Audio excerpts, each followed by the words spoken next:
কলকাতায় খুন হওয়া সংসদ সদস্য আনোয়ারুল আজিমের ঘটনা ক্ষমতাসীনদেরই প্রতিচ্ছবি, এমন মন্তব্য বিএনপির।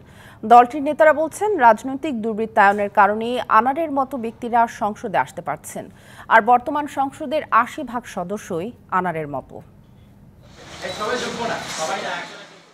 ইরানের প্রেসিডেন্ট ইব্রাহিম রাইসির মৃত্যুতে শোক জানাতে ঢাকার ইরান দূতাবাসে যান বিএনপি মহাসচিব।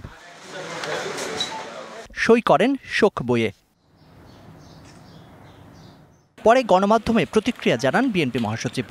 ইব্রাহিম রাইসির মতো একজন অভিজ্ঞ, বিচক্ষণ এবং জনপ্রিয় নেতার এই হঠাৎ দুর্ঘটনায় চলে যাওয়া, এটা আন্তর্জাতিক বিশ্বের জন্যেই, শান্তির জন্যে এবং একটা সৌহার্দ্য স্থাপনের ক্ষেত্রে অত্যন্ত একটা মর্মান্তিক দুর্ঘটনা বলে আমি মনে করি। অন্যদিকে বিএনপি নেতা হাফিজউদ্দিন আহমেদ বলেন, ক্ষমতাসীনদের সামগ্রিক রাজনীতিরই প্রতিচ্ছবি এমপি আনারের ঘটনা। সে সন্ত্রাসের কারণে ইন্টারপোলের রেড অ্যালার্টে ছিল।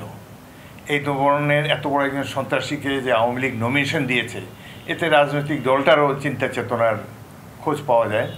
বর্তমান সংসদের এই যে গত 3টি বিনা ভোটে যারা এমপি হয়ে এসছে, এদের আমার ধারণা শতকরা 80 জনই এই চরিত্রের অধিকারী।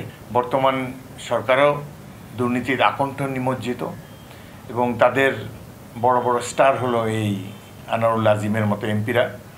আমার ধারণা, জনগণেরও ধারণা, অধিকাংশ এমপি এরকমই। জাকারি আহমেদ, ডিবিসি নিউজ, ঢাকা।